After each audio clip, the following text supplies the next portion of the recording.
Hey, I spelled his name right. Wow. Wow. Ken Burns over here. Yeah, geez, yeah, real It's good that job there. new software I got, man. I'm sort of testing out the waters. I'm trying to, the first video I set up, they had all these little asterisks on some of the stuff I was using, and I went to process it, said watermarked version. I'm like, wait a minute, I just bought this stinking thing, and it turned out that there's some things that you would have to pay for, like $50 a month to use them. I'm like, no. Well, anyhow, good evening, Saturday. We're gonna go into something that I know a lot of people have been waiting for. Nathan was kind enough to jump on here with us, and you guys are going to get a great rundown on the new GBACW simple rules. All right. And he's going to bring up a Vassal mod. He's going to give you all some playthrough examples, show you some of the different things that are going on. He fortunate enough that he sent us the rule book. How many pages is in the original GBACW? I think it's 44 altogether. Wow. So we got a 16-page rule book. You can't see because I got the stupid screensaver on. You've got, hold on. No green screen. So, yeah. And I know most of us have already blown through it. I've read about 2/3 of it. Started late last night, and I know these guys have dug through it. Ross probably sat right there in his book lounge and read his. And I know Todd was the first one to get it done. So, and I will say this, very nice job on the rule book. And it's funny because when you look at GBACW and then you look at this and you get into just fire combat, you multiple pages of fire combat. Yeah, not in this book. You really tidied this thing down. And just so we can get this started on the right foot, you've got 4 of us on here. 3 of us are longtime GBACW. Give us the big rules. Let us play the big games. You've got Todd, who has dabbled in the big game and actually likes this idea of the simple rules. And then we got McMurray. Whenever we get McMurray on here tonight, he wants to get in it, but McMurray doesn't play these big mammoth games. So you've got 3 tiers of players here that are interested. Now, the 3 of us that have been playing for years, we don't want this. We never wanted this from the start, Of course, it was Dick Whitaker 3 years ago that set me straight on that and what this purpose served. And now that I've seen the rule book and I've had a chance to go through the rule book, I'm not going to lie, I'm pretty impressed. And I think this is going to be a good thing going ahead. So, Nathan, welcome. Thank you for doing this with us tonight. You guys out there in video land and YouTube land, if you got questions, put them in there. Todd's going to try to grab what we can and try to get any questions answered. But hopefully when he does some demo stuff for us, you guys will see some of the changes and maybe some of your questions get answered. But before we start, Nathan, tell us a little bit about yourself, where you're from, how you got into gaming, how you got into design and rule work, please. Yeah, born and raised in Virginia. I've been, I'd say my first quote unquote wargaming is a lot of Axis and Allies and middle and high school, and then afterwards I discovered the joys of hex encounter gaming, kind of on accident, but played a lot of old SPI games, which is where I discovered GBACW, and then like a lot of other people, got hooked on the new GBACW, the latest GMT versions, with the publication of Death Valley. I had met Dick Whitaker through some of the to know him, and some of the other GBACW principals, and gone forward from there. Virginia. Now wait a minute. You and we've met before, right? Yes, several years ago, right? In when the hotel fell through, and you invite us, the little group of us, to your house. Oh, that right? that was not me. That was no. Oh, what's his name? Gosh, I haven't seen him. So, matter of fact, he's the guy I gave my most fearful sacrifice to a long time ago. Huh. But we had me, tour guide Phil came down. Yeah. Richard Smith was there, I think. Mm-hmm. I don't think Fernbacker showed up, but no, that time, yeah, he was there. The time I'm thinking about. So long. And well, I know. Are you going to be in Harpers Ferry? Yes, I will be. I'm not sure which days. I won't be there for the whole time, but probably the first weekend is what I'm shooting for. Cool. So, And Alan, you're going to be down there. I'll be there. I'll be looking to see you face to face, Nate. yeah, I'm 20 absolutely. minutes away, so I'll be popping in and out down there too myself. So that's going to be good. Good. We get a chance to hook up and talk about some of the stuff. So before you get into breaking this thing down, what Todd or Alan, one of y'all find that GMT page that has that listing. Oh, And because before you get into going over the game, Nathan, I want you to give us some little ins and outs on this listing the GMT put up. Absolutely. You talking about the blog post? Yeah, the one that has the listing of the box they're going to sell or something like that. Oh, with the, yeah, I got back. it. I got you it. got it? Okay. So go ahead. Let me see who we got. We got Mikey's out there, Richard Chipman, Caspi, good to see you, buddy. Danny Maneuver. Oh no, that's next week. I'm sorry. Chuck, Richard Care, Nate, White Sky. Little early in the day or late in the evening for you over there, isn't it? Pete, good to see you. The Rangers game tonight. Pico Armor, glad to see you back, brother. It's your second time. William, good to see you. Ashley, how you doing? Stuart, nice to see you too. Maybe I'll pull Everybody, it up. if you're hiding in the background, say hello. Ray, how you doing? I know Ray's gonna love this. So 26 y'all out there, say hello. Let us know who's watching. And as soon as we get this going here and take a look at this list, then we'll just turn Nathan loose on Vassal Alan, I guess and let if you him find it. do a rundown for us. You able to locate it? No, I'm good. No, I'm looking. Alan, if you find it, I guess. Oh, you don't have it? No. Hold on. Matthew, good to see you. I don't know why it's not. Computer, 1955. You were looking for the update, right, Jeff? Yeah, I wanted that one that had that list. Yeah. I'm sorry, God. I should have thought about that one before we started. My bad. Hold on, I'm trying to pull it up now. Too busy making intro videos. Yeah, I sweated hard over that. I want you to know. I can tell. It was impressive, the music and everything. I was trying to find some videos that I could put in there, but I said I want to keep it to 30 seconds, and your intro can't be more than 200 megs, so I do some chopping to make that work. There we go. Okay. Well, Chuck, maybe this will change that. You didn't sell the ones you had, did you? Chuck is like our number one. Hold on here. Let me toss this up here. And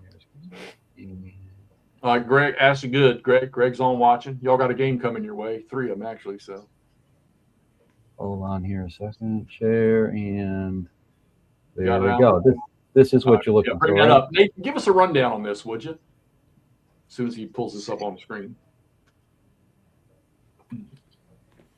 You seeing it? No. No. Oh, why am I not seeing it? Okay. We got to pull out. Hold on. Let me remove. Oh, add stage. There we go. There you go.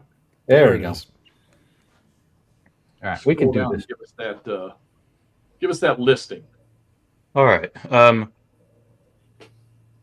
see. The box list, Alan. Oh, down below this Yeah. stuff.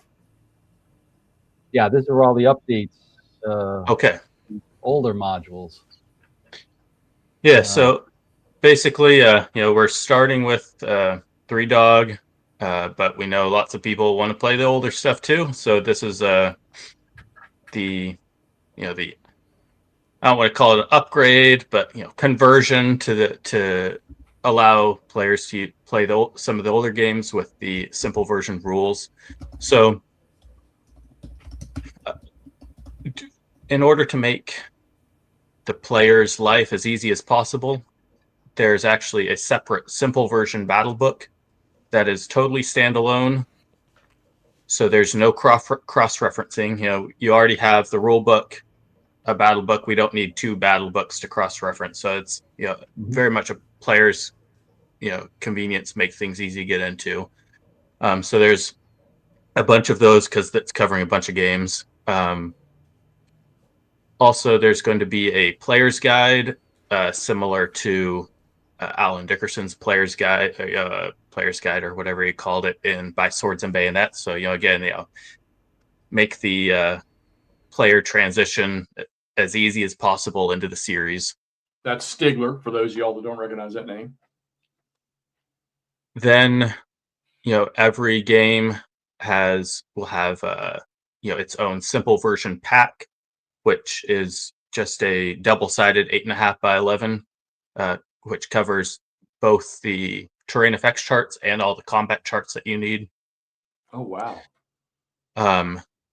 There are going to be 4 counter sheets, which include some simple extras. There's optional single gun type batteries. So for those of you who don't want to play with a stack of 4 counters to represent 1 battery, we've provided an alternative. And if you want to use them with the full rules too, that would be just easy to substitute. Additionally, there are going to be some separate leader counters. Again, player convenience. The division leaders and the brigade leaders do not use all the values that they have on the counter, so these counters just omit the values that are not used.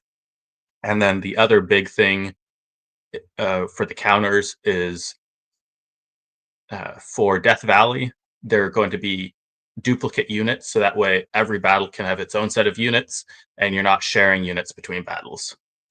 Oh, okay, that's cool. So so I think when we first saw this list, one of the questions we had was, wait a minute, are you guys adding a whole bunch of new informational counters? But when I looked at the rule book, looks to me like the stuff that's in the current games already is what you're using for information. Yeah, there are a handful, I can't remember the exact number, but the total number of counters, informational counters, is less than 30 for simple.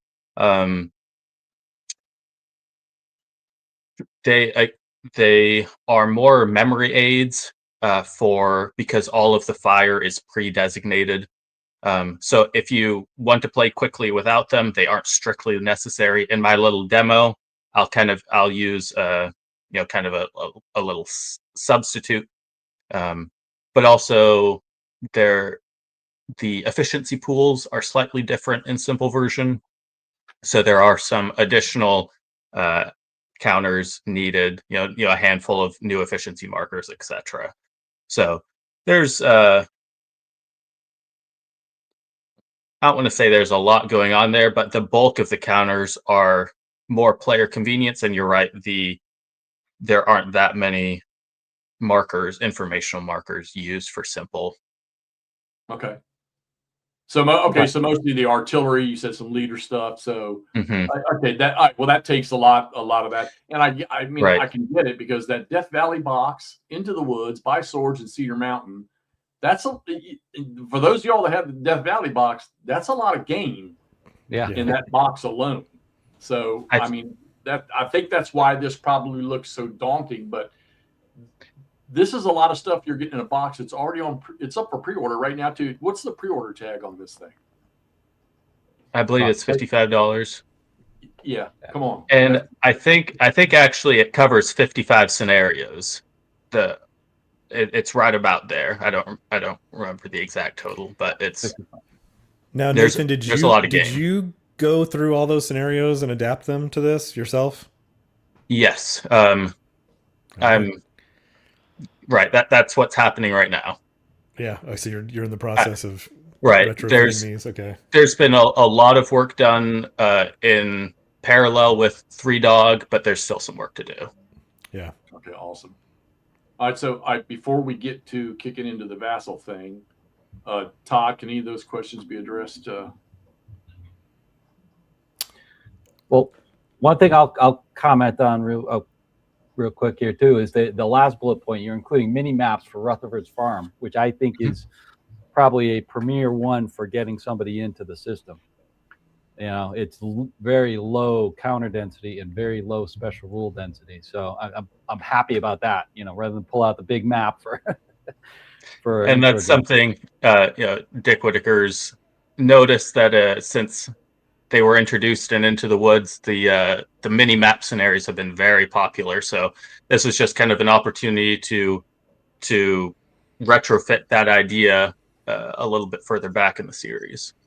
Yeah, I love the mini map in any of the big games. That's really nice. All right, so here's the first question. Do you foresee a break in the games between GBACSK, we'll just call it that, simple starter kit, whatever you want to call them, and regular, or the idea is just to have both in one box moving forward?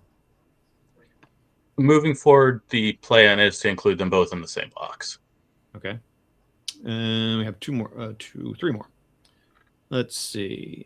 Charles, who doesn't play right now, but has some games. Will these rules be available for purchase separately? Will they work with all older games, including the SPI? So I believe the rule book itself will be made available, online,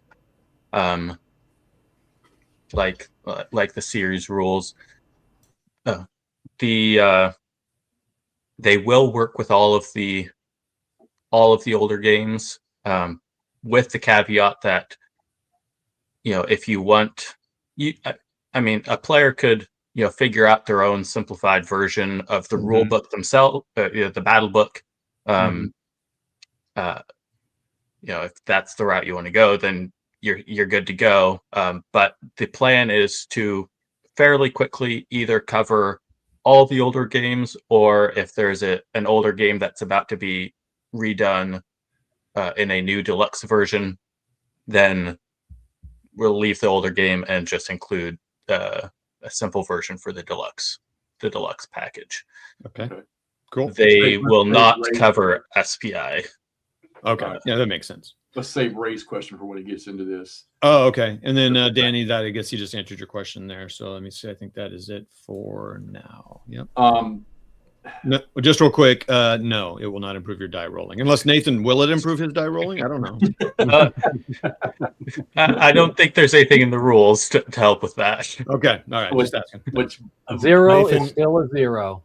I'm intrigued. I am intrigued though about what you've done with you're going to explain it, but some of the die rolling in this game is really, really interesting to me. So let's go ahead. Ross has a question. Yeah, hold on, Jeff. Nathan, can you talk a little bit? I got on Consum World on the folder or whatever for the simple GBACW. I didn't realize I've seen posts from Richard Berg 20 years ago talking about these rules. Can you talk a little bit about what his vision was, if this is even related to that? I didn't have time to go through the 20 years of posts. So I'm just curious at what point you came in, at what point this quieted down or kind of flared back up, what the backstory is. So I wasn't around for that whole 20 years. I actually didn't get into the most modern iteration of GBACW until after Richard passed. So I can't necessarily speak to his vision aside from what is publicly out there. But from reading his rules, what the impression that I got was very much it was the same, a very similar system from simple Great Battles of History, but for GBACW. So he had drafted up some rules after Death Valley was published. Dick Whitaker and Bill Byrne had done some play testing, mostly trying to tighten up the rules that he had previously not published, but posted on the forum. And then both of them got busy with other projects, and it kind of languished again until I think it's been about 2.5 years now that Dick said, "Do you want to get these ready for publication?" And that started a whole journey, which ended up changing it definitely from something more related to Great Battles of History into what it is now. Cool. Yeah, 2.5 years is impressive for what it's worth. That's fast to get that cleaned up and ready to go for coming out in 6 months or whatever, hopefully. That's awesome. Yeah, in the midst of all the other rules, editing and everything else going on with the real stuff, as well as, I see you on Consum World all the time answering crazy questions. I give you credit. You got to give this guy credit. I mean, if you ever look at you're on Board Game Geek answering rules questions too, so that is all appreciated. Yeah. You've probably answered some of mine too. That's huge. I mean, I read some of those questions, I'm like, nah, I'm gonna let Nate and Bill handle these Yeah. things, because it's just kind of like, yeah, okay. No. I understand. Yeah, exactly. So you do a great job with that, and doing this too is great. Thank you. How about Todd, that you're right muted. there? Are you an ACW buff? And which of the series games is your best? Is your favorite? So I am maybe hesitant to admit this, but yeah, I would not call myself an ACW buff. However, I have done a lot of reading, research, had many email discussions with some very dedicated playtesters. So while I might not have, I'll say like the kind of the narrative, the grasp of like a lot of the narratives that other people may have, I think that I have a very good grasp of how things worked at this level in the American Civil War. So I hesitate to call myself a buff, but I definitely have it's not like I just started reading about the Civil War a couple years ago. I read about it, read plenty of books before that, but I definitely have my area of expertise, and outside of that, I like to defer heavily to whoever's around me. All right. enough. Well, let's get into whatever. Unless y'all got any more questions, let's get into what everybody's probably here to see, and let's get into some demo stuff here. Let's go to There we it. go. Okay, so I just set up a little contrived scenario here. This is from the 3Dog playtest Vassal module. And just going to, I'll briefly explain, the general turn order is very similar to the series rule. So if you're familiar with that, basically you do a little housekeeping at the beginning and the end of a turn, and the middle of the turn is mostly taken up with, you pull a random chip from a cup, activate that division, you move, you fire, then you pull another chip from the cup, activate that division until you run out of chips from the cup. So skipping, kind of the big picture stuff, which should feel very, very familiar to anyone who has played GBACW before. I would just kind of run through, what one activation of a division may look like. Now, you did actually change. You limited activations to no more than 3, but no less than 1. It can't go to 4 anymore. Right, that is correct. So there are no fatigue rules in the simple version, and the fatigue rules are, definitely have effect in what happens in the turn. So that was the biggest impetus behind that change. Okay. So okay, that's the trade-off for it, is you're lowering the number of activations. Because there's no penalty for if you went 4 with the simple rules, so you need to just remove it basically. Right. So one of the design objectives that I had was, every activation would be identical to any other activation, and by that I mean like there's no sort of bookkeeping, that the fatigue rules do require in the series rules. Again, my goals are keep things simple for the player, keep them as fast as possible, so that way you can play these larger scenarios.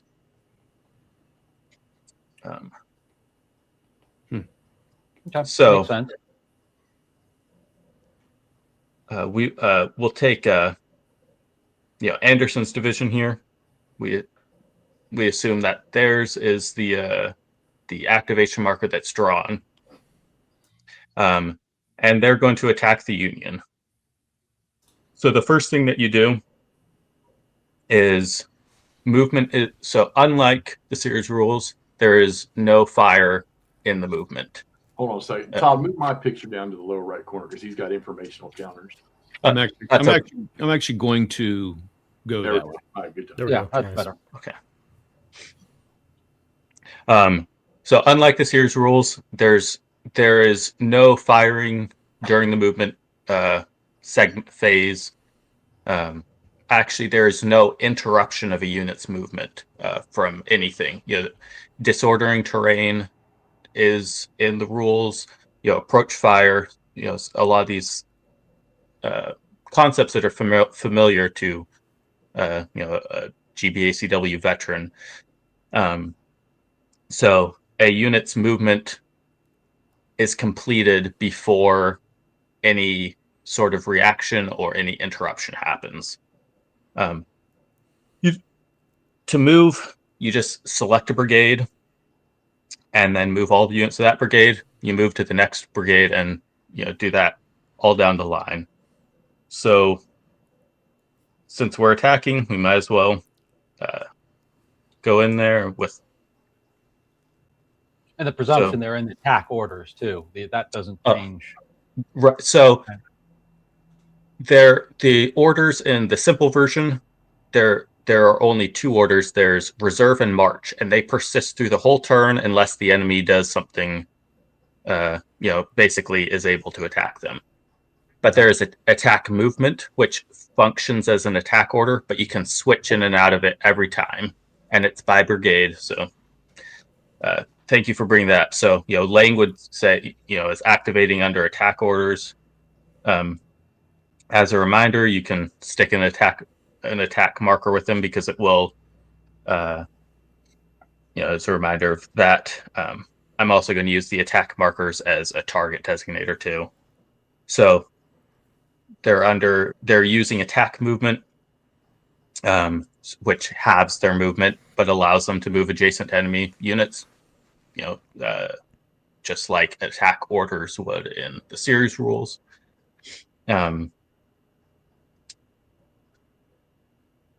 Facing is a lot more fluid. There's no facing change costs, and basically you can change facing however you need to. But facing still has effects at the end. Its final facing does matter and will come into play. And you still have to move through your frontal hexes. Right, but there's no, you can flip around, turn around, and make whatever you want your frontal hexes. So okay. It's there, again, trying to speed play, get to the the crux of the game.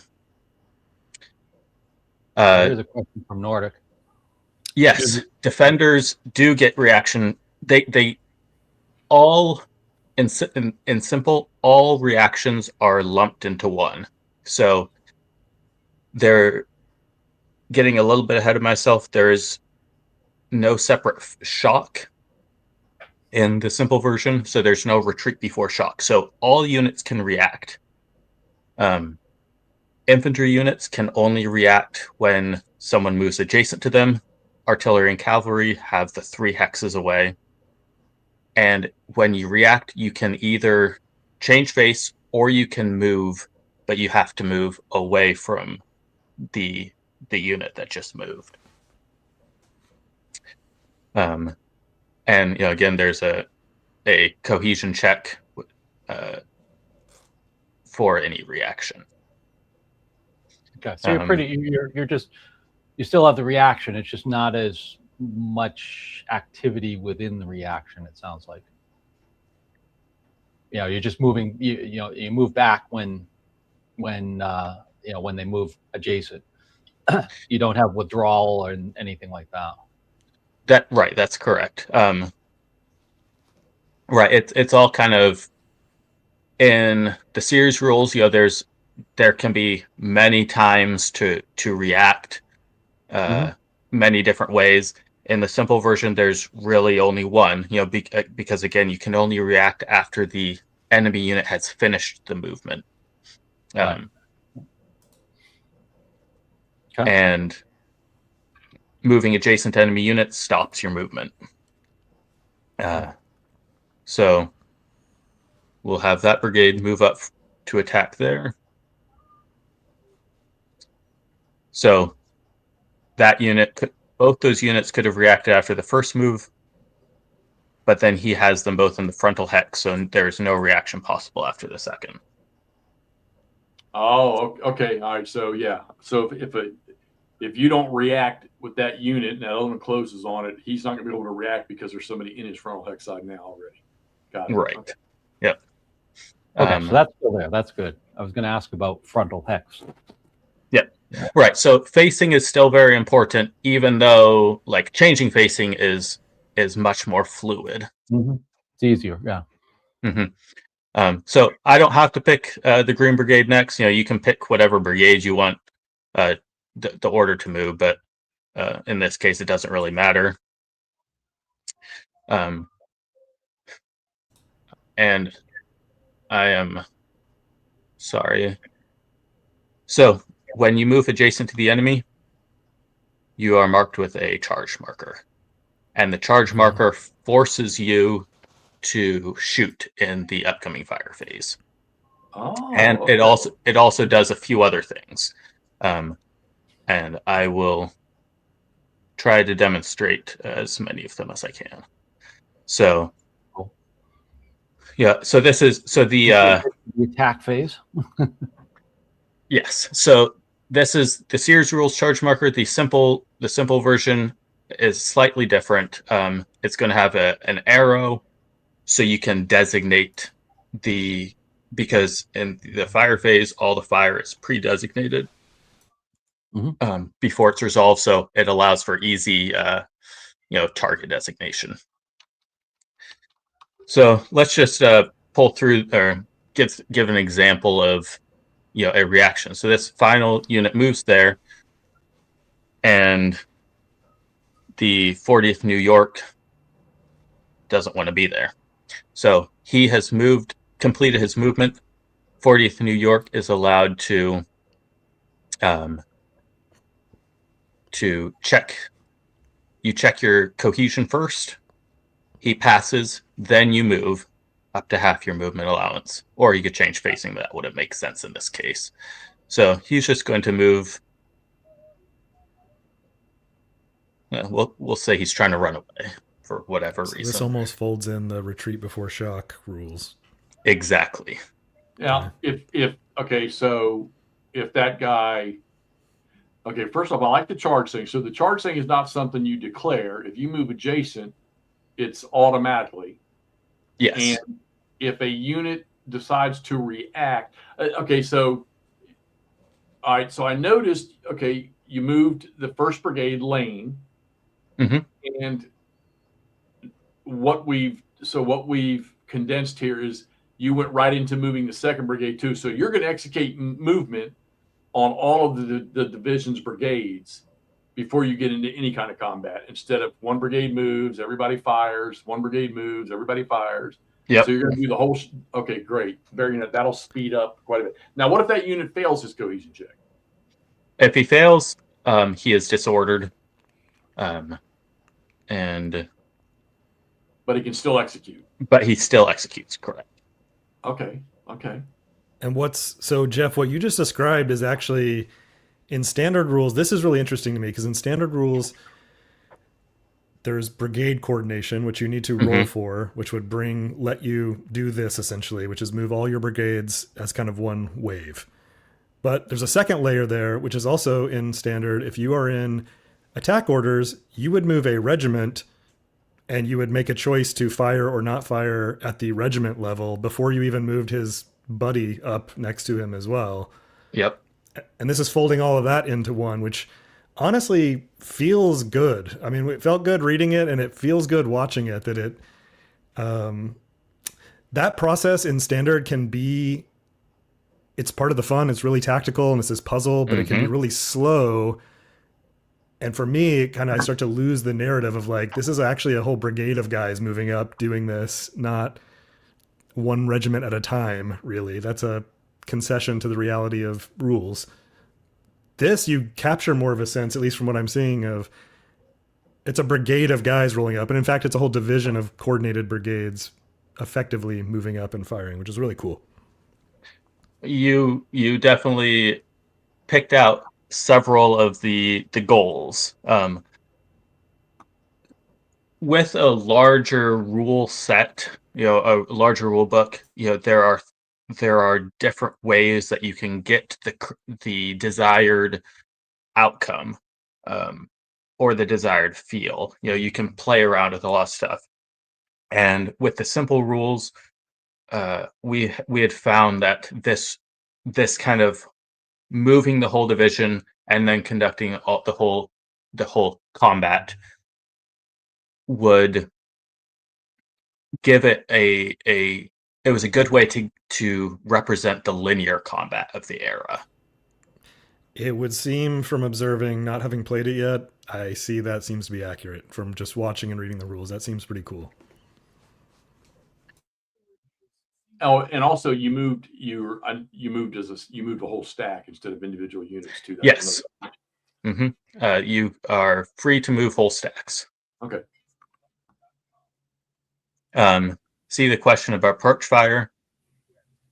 Again, going with no interruptions, and also I tried to lay the choices out in front of the player. So there's actually a separate approach fire phase, which will happen after all the movement is done. Okay. So that just really condensed simplified a whole bunch of activities. I like that approach. Yeah.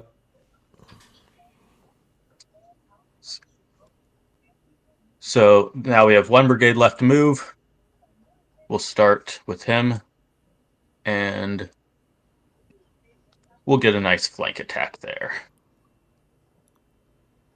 But then these last units, they only have 3 movement allowance, half of their 6.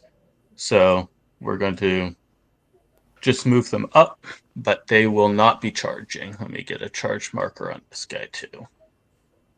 And so why that would be half of their movement allowance? Because they're in the making an attack move. Attack posture. Right. Yeah. Okay. Every brigade was using attack posture. Wright's brigade had to do it, obviously, if he wanted to move adjacent and charge. So if none of them moved adjacent, then they could have activated under normal posture, use their full movement allowance. But if they had moved, then they wouldn't be able to fire. Okay, that's right. And Nathan, is that the decision they're making at the top of every activation?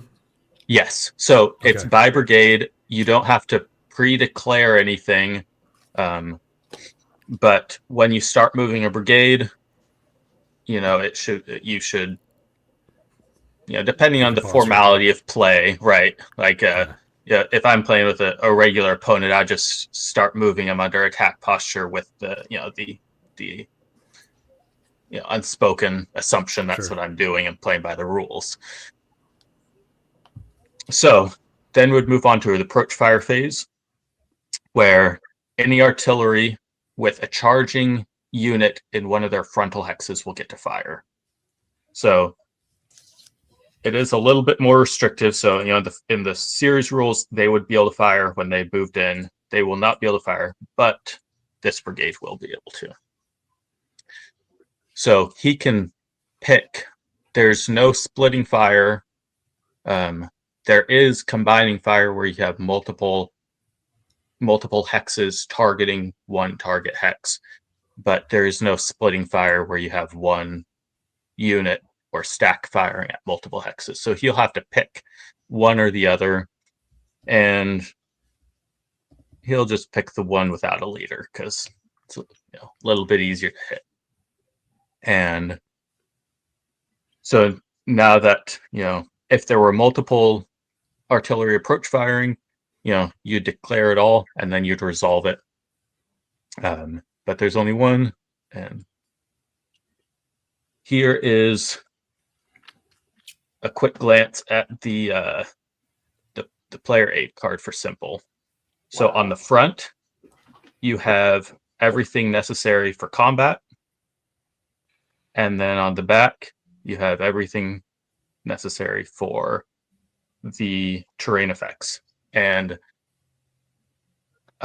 the terrain effects, I won't, get too deep into that, but when you get your copy of Three Dog Deluxe, you could compare, where the the differences, the simplifications came into play. But I will point out, again, with the, there is no little d check terrain, check for disorder. It's either disordering terrain or it's not. And here we have effects on fire combat because fire is rolled at the shock. But otherwise, it should look pretty familiar if you've played GBACW before. So let's go back. We have P10s firing. Before you get into fire combat, I want everybody to know that you got to do a little bit of math in this, but it's a really, really cool system that they got that I was reading through. He gives a great example in the rule book. So this is really interesting how this is done. Please. Real quick, Nathan. Yes. A question here about the approach fire. Nord's asking, will the approach fire from the artillery be conducted at 1 hex range, or is it at further range? I think you clarified that by saying it's at 1 range, right? Or am I mistaken? No, it is at 1 range. So there's no, rewinding the clock to fire at further back. This unit has moved here, and now the artillery is shooting at it. Cool. Okay, great. Thanks. So we got 4 P10s firing at 1 hex range. Let's go back to the chart. So strength point DRM 4, which will be a -2. Weapon. Oh, interesting. Scroll down to the P10s is a +2, so we're at a net 0. It's a clear terrain. Nobody's disordered.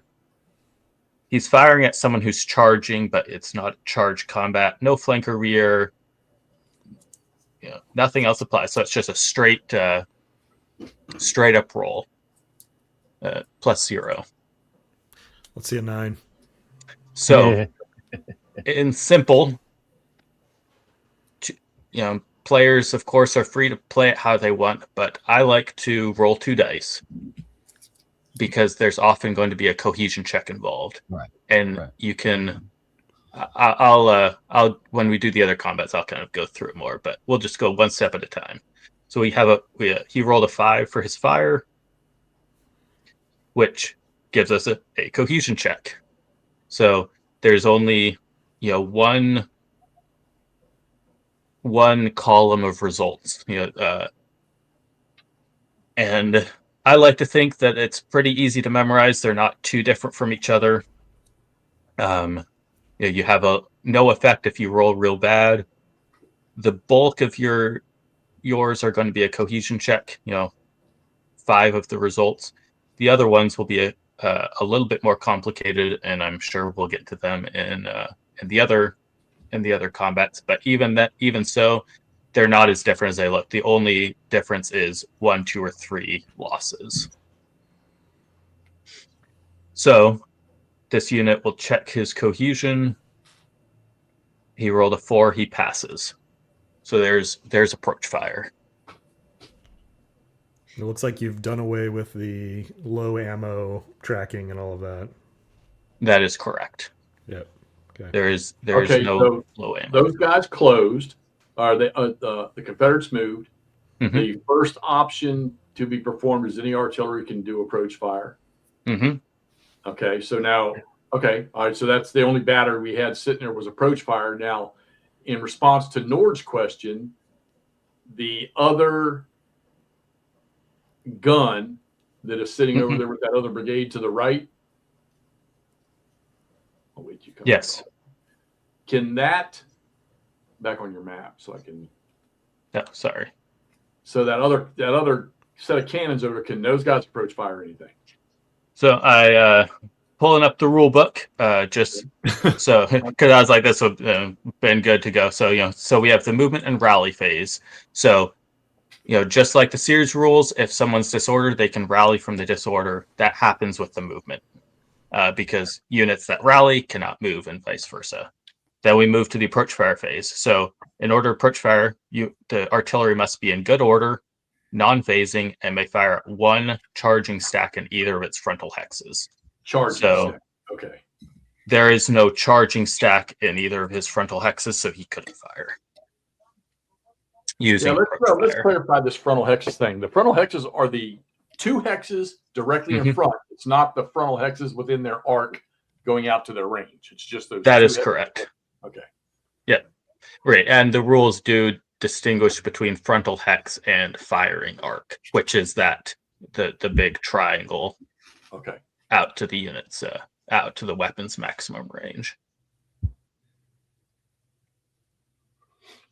So then we move to the fire phase. So the first part is designating all the targets of fire, and this can often be done just verbally, but the simple version markers will have some target designating markers, and then also there's a lot of charge combat, and so it'll be easy to designate with just the arrow. So let's see. I'll just use. Can I copy this? Okay. So we'll just have these units. They used. Everybody used attack movement.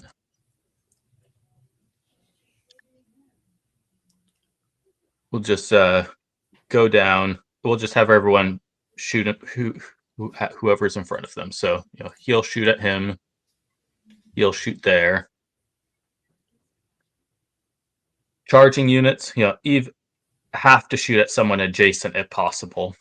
So he only has one choice, which is him. That stack only has one choice, which is the same enemy. And then we have 4 other stacks with 3 possible targets. So these middle 2 will both shoot at him, and then 1 and 1. So there is. Go ahead. I want to ask you something about the facing thing, because I was reading in your rules. If a unit moves adjacent and then goes into the charge, you put the charge marker on it, and the enemy unit or the non-phasing unit decides to react and withdraw. If a unit is in charge, it's mandatory that he has to change facing towards a unit that's adjacent to him. I will just pull out a few, little demonstrations. This is a unique rule that I think a lot of people may miss. Right. So let's say this unit, the Confederates charge, and for whatever reason, they want to face like this. Right. Now the Union can react. He moves away. This guy's still charging. So in the fire phase, when you're designating your fire, he'll actually need to change his facing so there is a target in his frontal hex. So he has to. It's not voluntary. He has to change to face. Right. When you charge, when a unit charges and it's still adjacent to at least one enemy, there has to be some sort of fire combat going on. That's the intent of that rule. A rule like that is promoting the combat in the game to getting the game moving, in my opinion. So right. It's to prevent a player from trying to pull something sneaky to do whatever he wants to do with to move adjacent to an enemy unit without having to shoot at it. No, if you move adjacent to the enemy, and they do not all react away from you, there's still going to be combat. Good deal, Mikey. Appreciate that, buddy. All right. So you can't really lock up an enemy unit to do something else. You've got to fight. You've got to charge them on there. So that's interesting because that changes tactics a little bit too. Okay.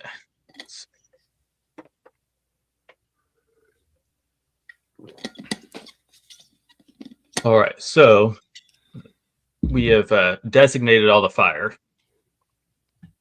Similar to the shock rules in the series rules, the fire is resolved from one side of the line to the other. It doesn't matter if you're going left to right or right to left. Does the non-phasing player choose which way it goes? No, the phasing player chooses, but if there's any sort of ambiguity, because not all these combats are necessarily going to be at range 1, they could be further out. If there's any ambiguity, when a line bends or whatever, the non-phasing player will get to decide what order. Okay, and also too, and I don't know, you may have mentioned, I may not have paid attention, but there's the option for when you're designating your targets to drop a marker. Yeah, I just don't have those markers in the Vassal module. Okay, so there are markers. There will be markers provided though to designate what a unit is shooting at. I got it. Yes. So actually, it's also important for this next section because let's pull up the rules again. So going down to the fire sequence. So we've designated the fire for everyone. So now basically the phasing player is saying we're going to start from the right side and move to the left. So the first target hex will be this unit. Then the non-phasing player can declare return fire.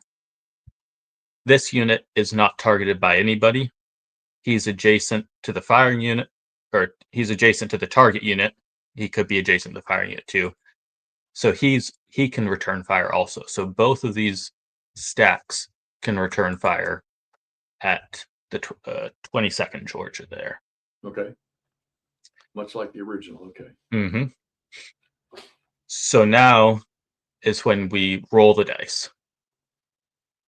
And again, like the original, all the dice are rolled, and then the results are applied. So the 22nd Georgia, rolls a 5. So we'll walk through everything again. The strength points. My mind said low ammo. So infantry are limited to firing 7 SPs unless they are charging. So even though not that it's going to make much of a difference because 8 is lumped into the 7 to 10. So strength points is a 0. He's maxed it out. Weapons, rifles up 2 is a 0. And nothing else will apply either. So again, we rolled a 5. We know that's a cohesion check. He rolled 7 for the cohesion check, so he will fail. But before he fails, both those units will get to return fire. Right. And in the simple version, when more than one hex fires at the same hex, it's called combining fire. So there's a little rule here. Basically, all the dice are rolled and then results are applied. But if you're combining fire, you can only get the cohesion hits are not cumulative. So we'll see what the dice give us, and then I'll explain what that means. So he'll fire. a 1. That's not looking good because he has 6 SPs, which will be a -1. And then rifles is a +0, so no effect. And then next unit, he rolls a 9. European rifles are also a 0 and a -1. So the 9 goes to an 8. So the Confederate will take a cohesion hit, a cohesion check, and a 1 SP loss. So now we apply the results. So Union takes his hit. So he takes a cohesion hit, then he does a cohesion check. So that cohesion check will always be compared to his disordered because he took the cohesion hit already. Okay. Which he passes. And then his brigade will get 1 SP loss. The brigade takes the SP loss. Interesting. Right. So there's no the unit counters strengths do not change, but the brigade will accumulate SP losses, and then at a certain point, we'll get to that because after the fire phase is the attrition phase, and we'll talk more about what that means. Okay. In a second. So now, I'm just going to kind of quickly run through the second combat a little faster, kind of how I would play it. So, and Nathan, just because you had brought it up, if the 86th New York there had gotten a cohesion check result, you would not do it again because it was combined fire. You use right. So if the other guy got the better result, basically. Right. Okay. But you said cohesion hit and then cohesion check. So the Confederate regiment took a cohesion hit, but they passed their cohesion check. What happens to them if they fail their cohesion check? So if you fail a cohesion check, let's see.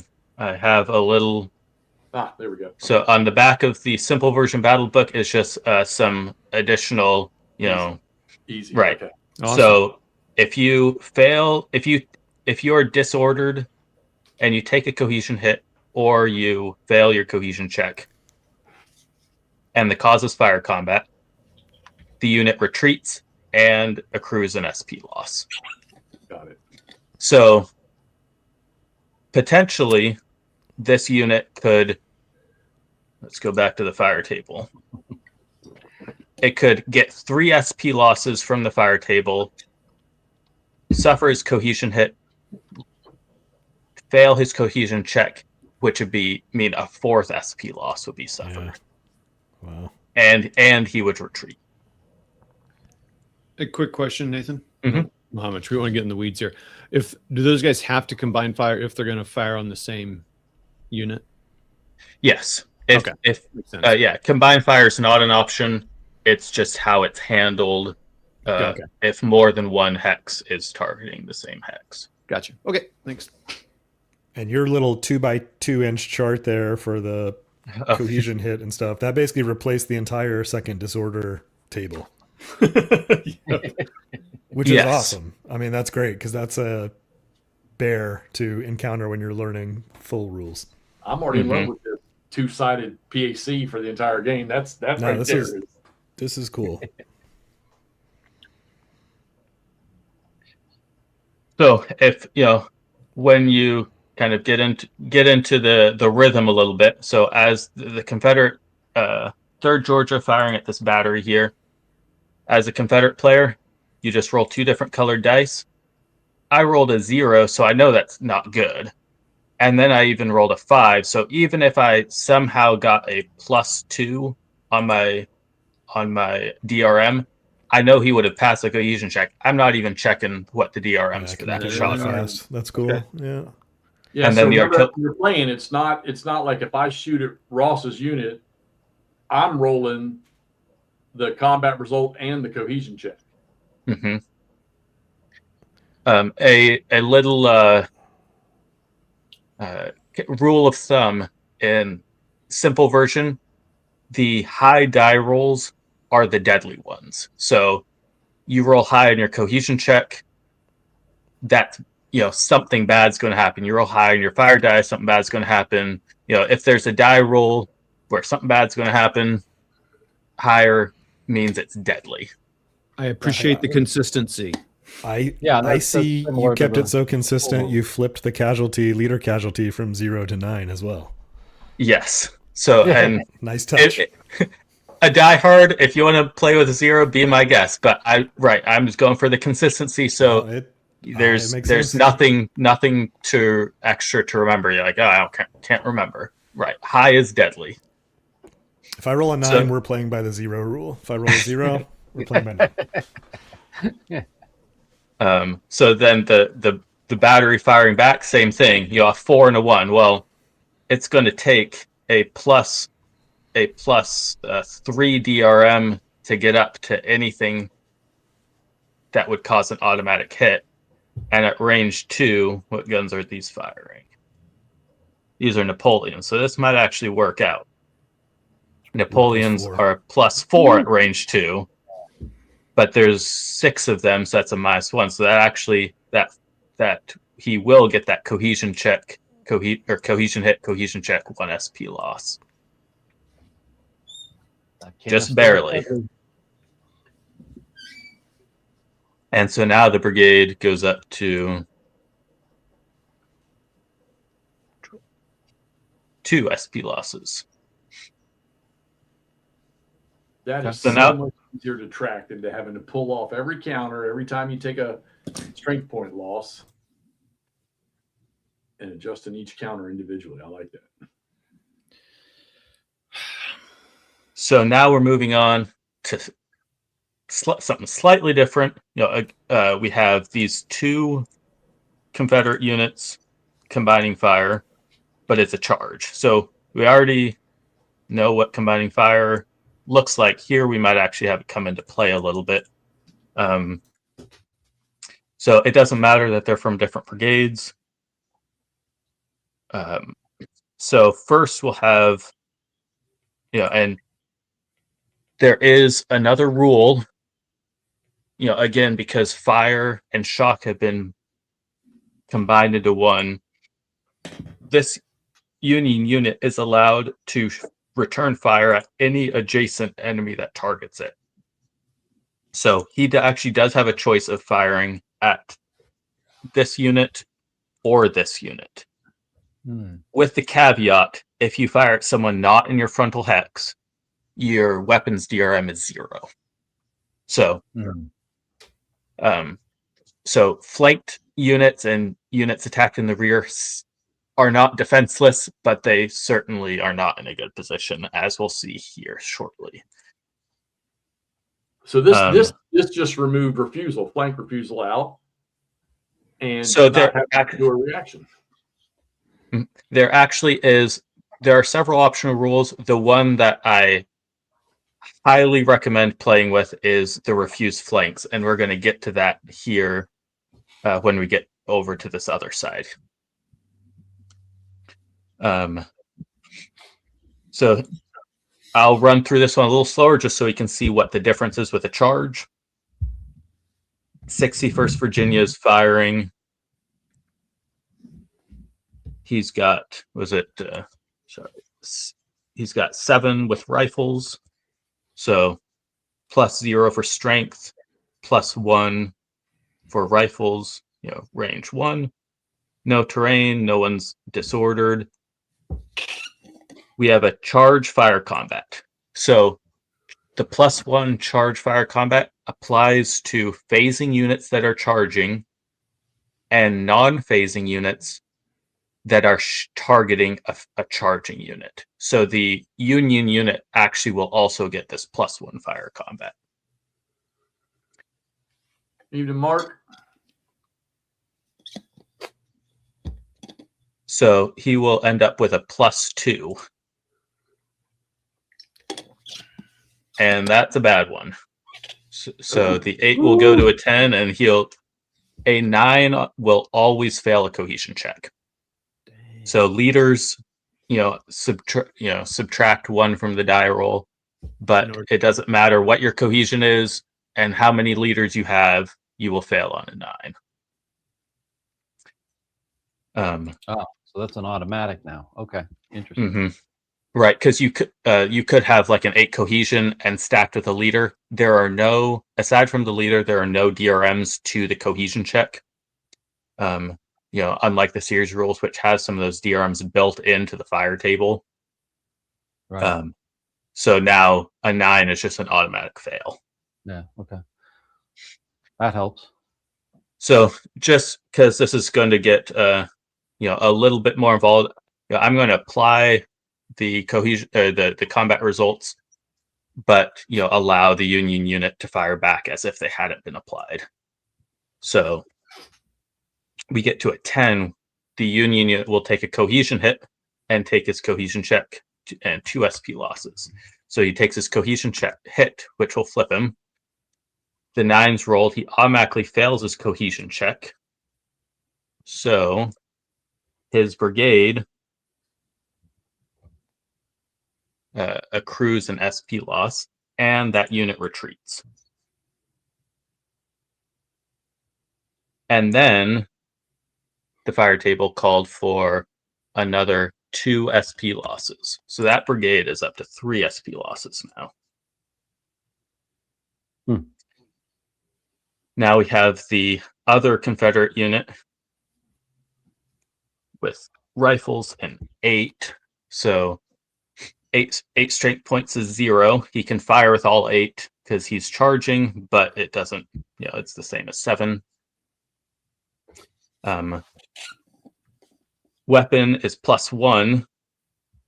Charge is another +1, and he is charging into the, he's firing into the target's flank or rear. So that's +2. So this will be a +4. He rolls his 2 dice. And this is where the combined fire comes into play. So the 4 + 4 is going to be an 8. But the cohesion hits are not cumulative. So the Union unit doesn't take any additional cohesion hits, but the SP loss is still in effect. So that so the brigade would take an additional SP loss. Oof, looking rough. Hey, real quick, Yeah. Nathan. Nathan, real quick. I just want to thank you for putting rules references on the player aid card. That's should always be on every player aid card. Thank you. Absolutely. The Union unit, the prior to the combat effects being applied, he'll shoot. He had declared he's shooting back at him. He also gets the charge combat +1 because he's shooting at a charging unit. So it will be +1 for rifles and +1 for charge. He rolls his 2 dice. He gets a 9. Oh, which goes to an 11. So it cohesion does hit. help your die rolling. Look, whoever asked that question. Cohesion hit the 0. He'll pass his cohesion check, but that'll be 3 SP losses. So cohesion hit. Whoa, dang. Bloody fight. So that green brigade there will actually have 3 SP losses, and he's disordered. Dang, makes sense though. So you can get that kind of cascading effect that you have within the series rules. Yes, you get lucky. You roll those 9s, it's going to do something. Yeah, but it also can accumulate with flanking fire and things like that, as you just showed with the prior combat there. That's cool. So the because they charged and the defenders retreated, they have to advance into the hex, up to the stacking limits. Yep. If they started adjacent, so they weren't charging, then they may advance in the hex if they would if the player would like them to, and you can change facing however many vertices you'd like. Wow.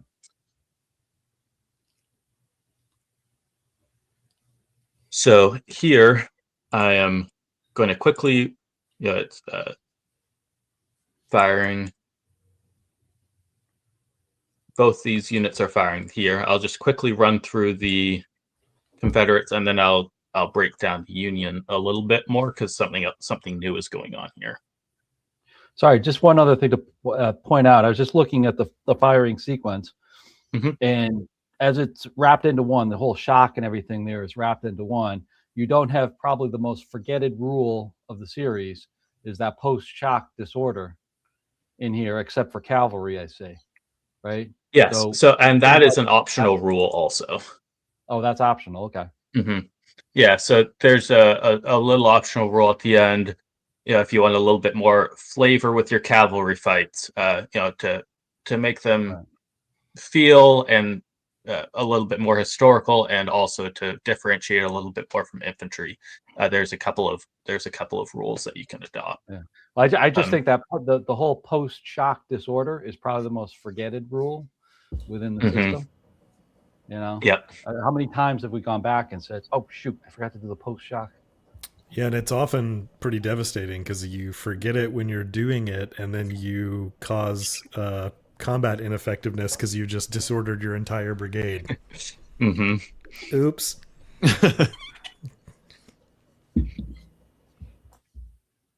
So we'll just have the first Confederate unit shoot.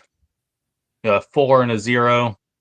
He's probably has a +2 DRM. Actually, it probably only has a +1 because he has 6. He only has 6. So that's and the 0, he's not inflicting anything there. The other one.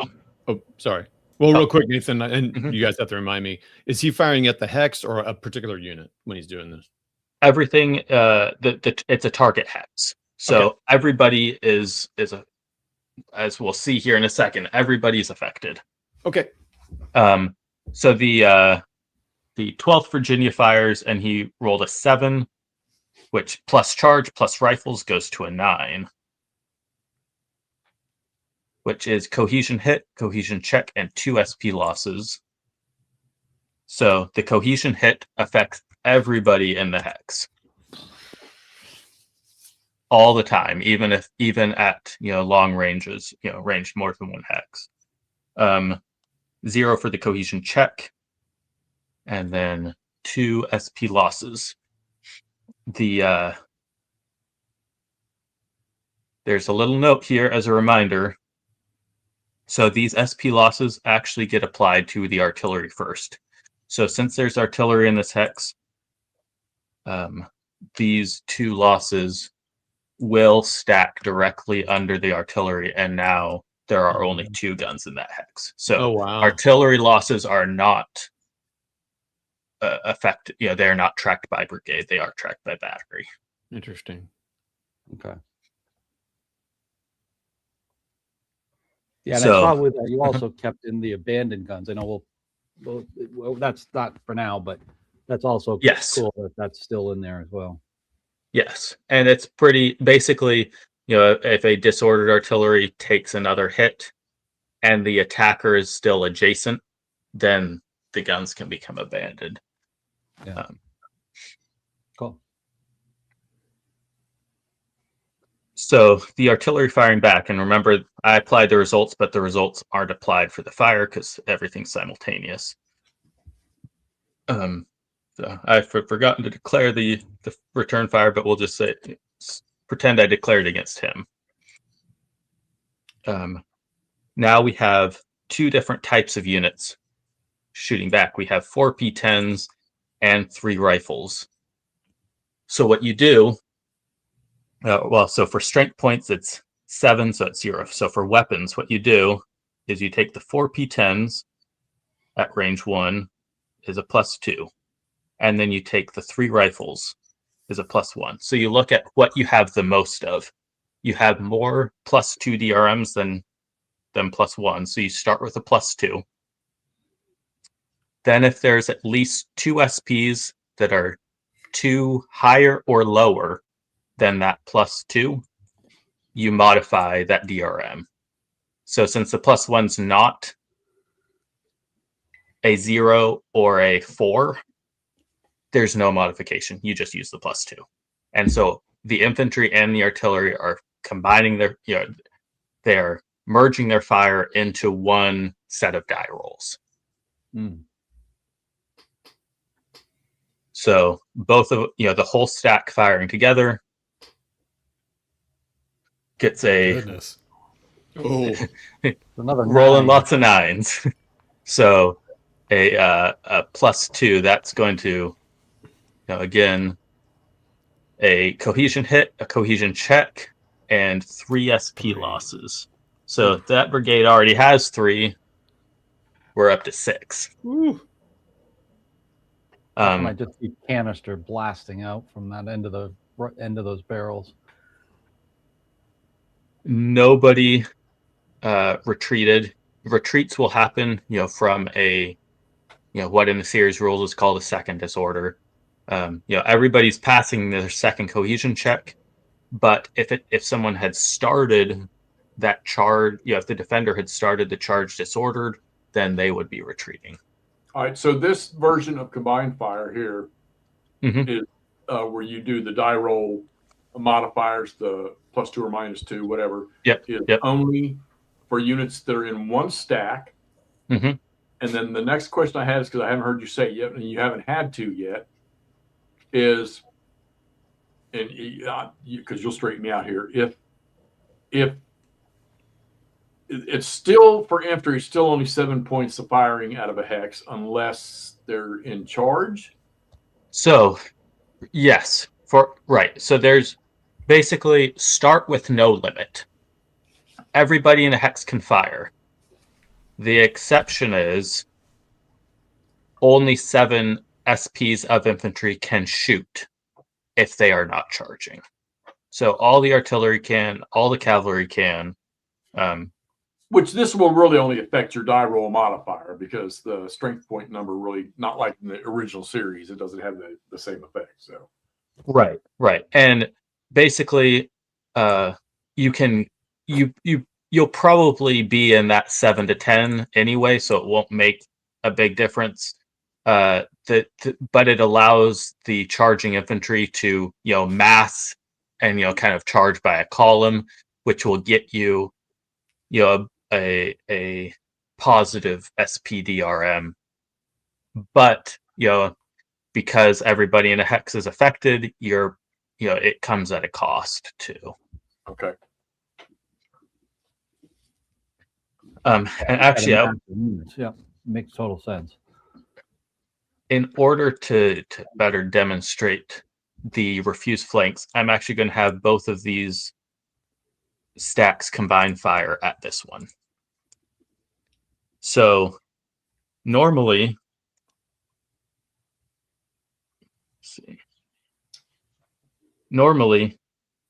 him shooting at the third, I can't read it, would be in his flank. But because this unit has a friendly unit in his rear hex facing the right way, and by the right way, it's either facing the same direction or like this. This unit is assumed to have a refused flank, which means anybody targeting his flank on this side does not get the bonus. Okay. So even though it looks like he's in his flank, he will not be able to get the +2 for flank rear shot.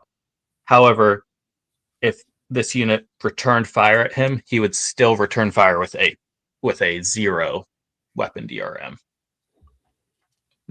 Kind of taking into account for the bend of the line and not necessarily have a full rank firing at that target. Right, and we're constrained by the hex grid. Who knows what's happening there? The line could actually be more like this, or it could be an actual 90 degrees refused flank. Yeah. There's a logical justification there someplace. Right. So just quickly rolling the dice. We have we'll have him shoot first. A 4 and a 2. It's not high enough for him to pass that cohesion check, so we don't even bother looking up the dice. So here we have a total of 8 SPs firing. They all have rifles, so it's we +1 DRM. We have a 9 and a 2. But let's just to demonstrate again. Let's say it was a 9 and a 9. Let's get another failed cohesion check in there. Everyone's passing their cohesion checks. Not good for demonstration. I'd also like to say I'm never playing Nathan in this game. Okay. You rolled more 9s than Camp does playing blind swords. So you're saying they roll a 9 and a 9 is what you're saying? Yeah. 2 9s. Yeah. Okay. We'll just so we can again demonstrate it. So he has a +1 weapon, +1 charge, gets up to the top column.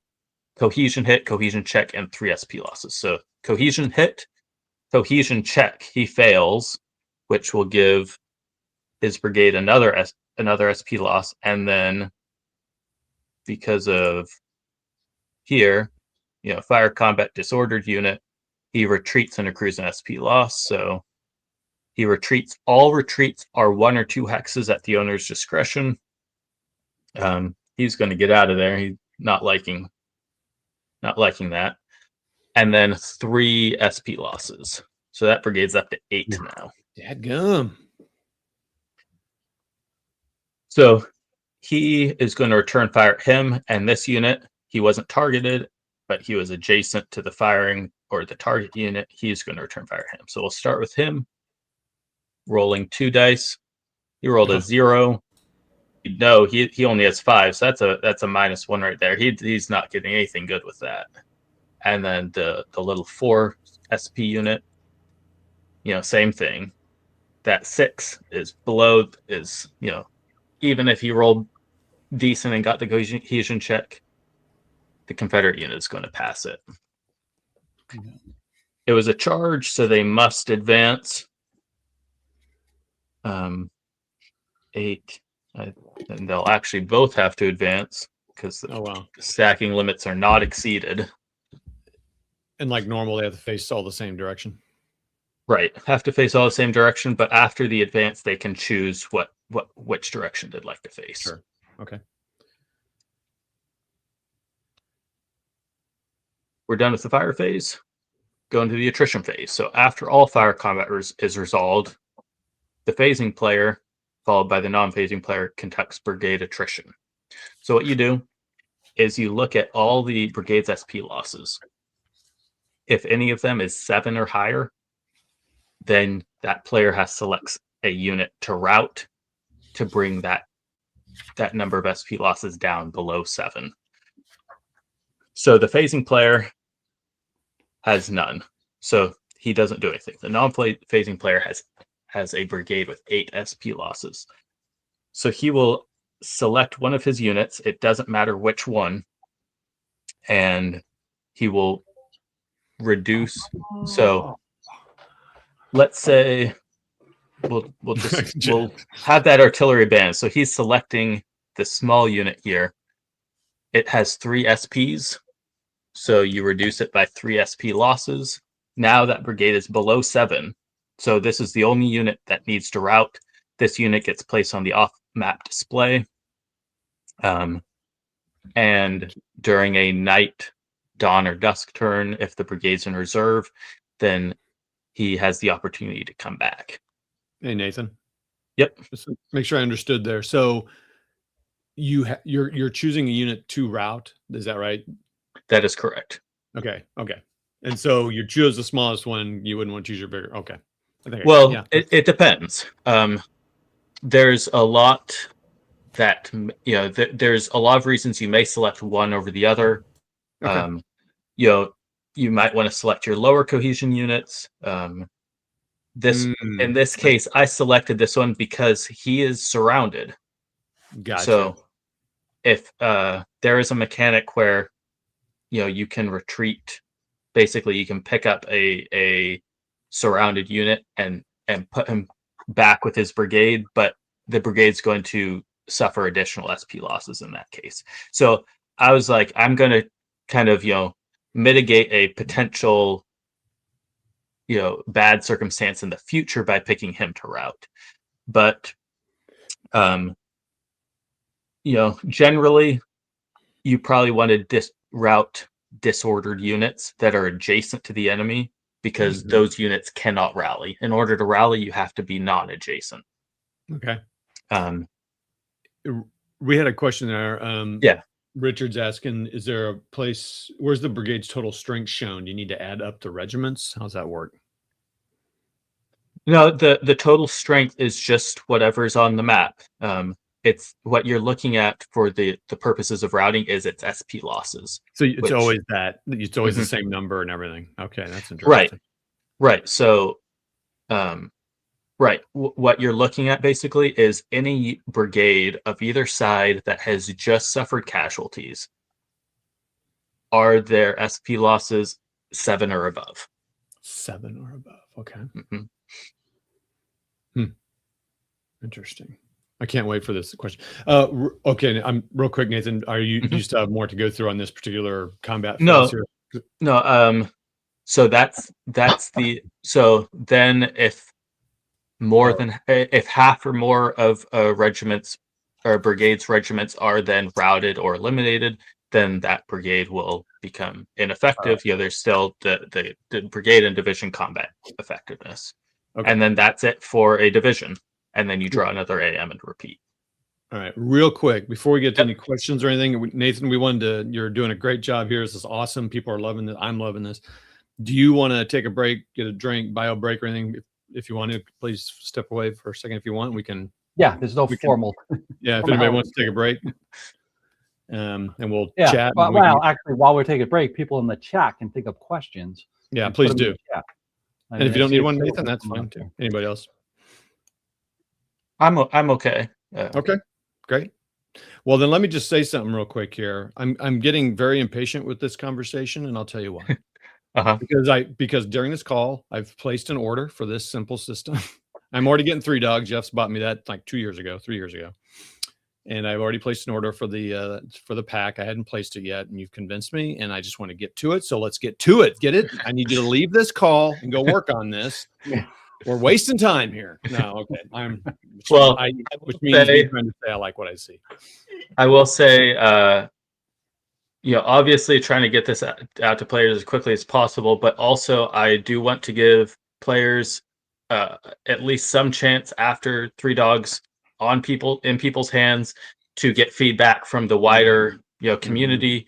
So hoping get it as published quick as possible, but also give get a chance for feedback. Makes so sense. so let's recap the flow, because you're having to explain it piece by piece. We're not playing it. If we told you to shut up and just play, it would be we're moving the entire division. We're conducting after the movement, marking charges, whatnot, or whatever. We're taking approach fire for artillery, or we're taking runaway by artillery or cavalry. Yep. And you're right. And then we're going to fire combat, either left to right or right to left, which reminds me of Wellington's victory stuff. And we're doing simultaneous fire. You're knocking off strength points, and then you're executing cohesion checks and cohesion hits, and boom. And then you're doing attrition to follow it all up. So it sounds to me like that actual phase that you just conducted right there, that whole division activation, sounds to me we're looking at 1, 2, 3, 4, 5, 6, 7, 8, maybe 10 regiments against 8 or so regiments. It sounds to me like that entire execution of that division activation could probably be done in about 10 to 15 minutes, which is a far cry from what we currently do in in-depth play with the regular GBA. So, look, for me to do a division activation in GBACW, you're going brigade. I know, as Ross said, you're going regiment, all right, by regiment through a brigade. You're conducting all activities of combat to include shock at the end of it. That alone, doing one brigade, I know at times in a play can take me, it can take me anywhere from 50 minutes to an hour to pull that off. Where we're doing the whole shebang in 10 to 15 minutes. I think that right there should draw a whole bunch of people in to executing this. Now, what initially stunned me until you explained attrition was, oh my God, that brigade just took 400 losses in about a 5 to 10 minute fire activity. But it didn't.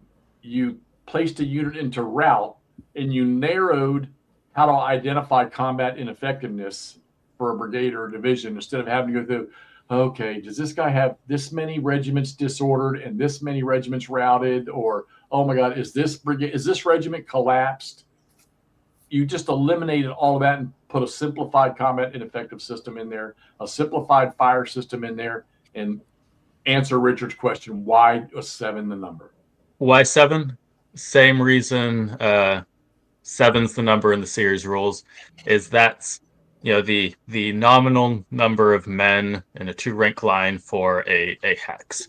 So basically, we're assuming your brigade's taking up so much frontage. Let's say it has a 4 hex frontage. Once you lose about 350 men, the brigade's frontage is going to shorten to about 3 hexes. Okay. So okay. In with respects to all this, these guys falling back. Okay. I don't think this has disintegrated what, the real life activities, of the fire combat with units running away, panicking, or whatever it may be. I think this still reflects well on what we understand, being as how I was a few days too young to participate in the Civil War. But what about units in Ross? I think you're probably, because you're playing Into the Woods right now.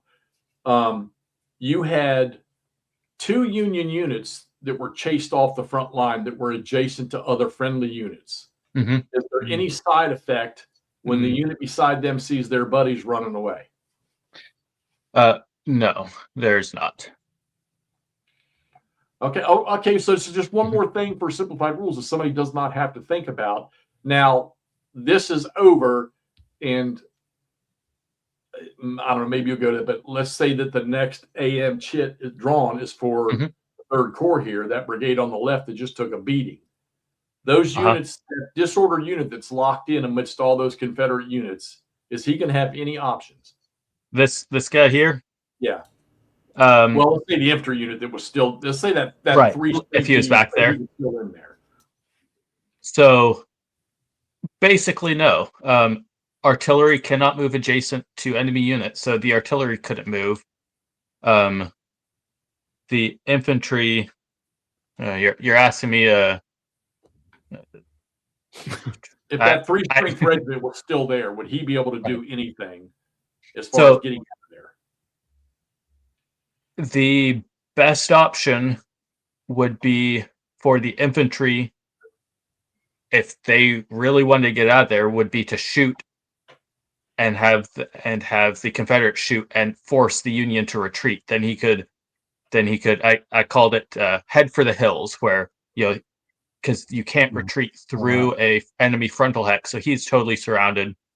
So what you do is you physically pick up the counter, you count in hexes to the closest to the hex that is closer to a friendly unit than to an enemy unit. So in this case, it would be right here. You'd put him down right there. But then the brigade would take 2 additional cohesion or 2 additional SP losses. So, they're running through that, but the brigade's disintegrating, and that's kind of where, it's. So, you had mentioned, just your question about like if a unit retreats.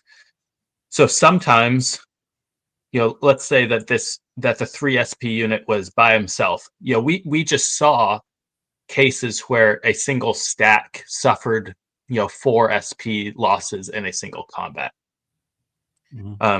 If that happened to the 3 SP unit, the brigade would still suffer 4 SP losses, and that's where you can get the you can assume that they got blown away, they routed, and they took some of their buddies from an adjacent regiment with them. So a stack could potentially, even a large stack in the course of 2 combats, could easily suffer, 10 SP losses, even though there are only 6 SPs there. Okay. Well, I think you made accounting for strength loss. You've really simplified that really, really well.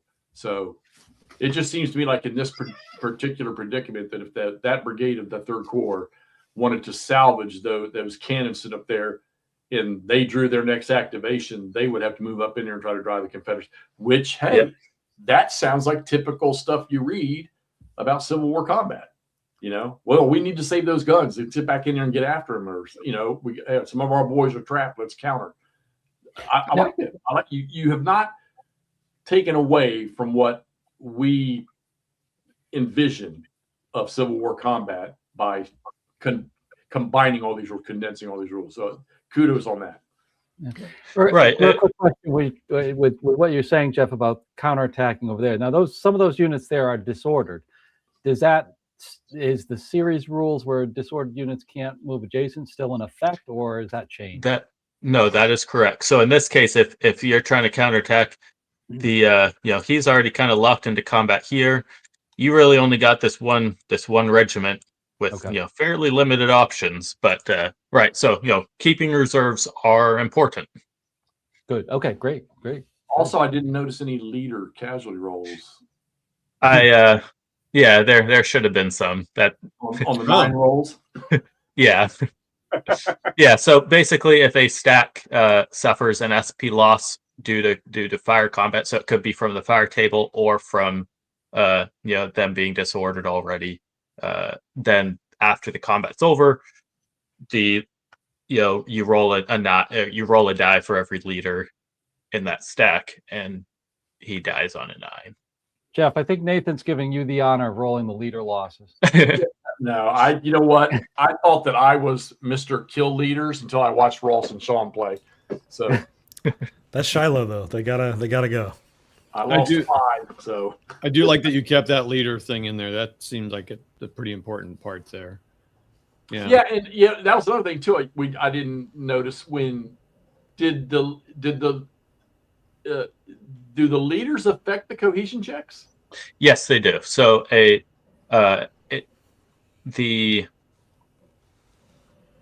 each leader in the chain of command gives a -1 DRM to a cohesion check die roll. And this is where that automatic failure on a 9 comes into play, because some of these, like if this unit had his brigade and a division leader stacked with him, he would effectively have a cohesion of 9, and he could never fail. And we know in combat, right? So okay. Ross, it seemed like you were taking a lot of notes. Do you have any questions that came up? Or so.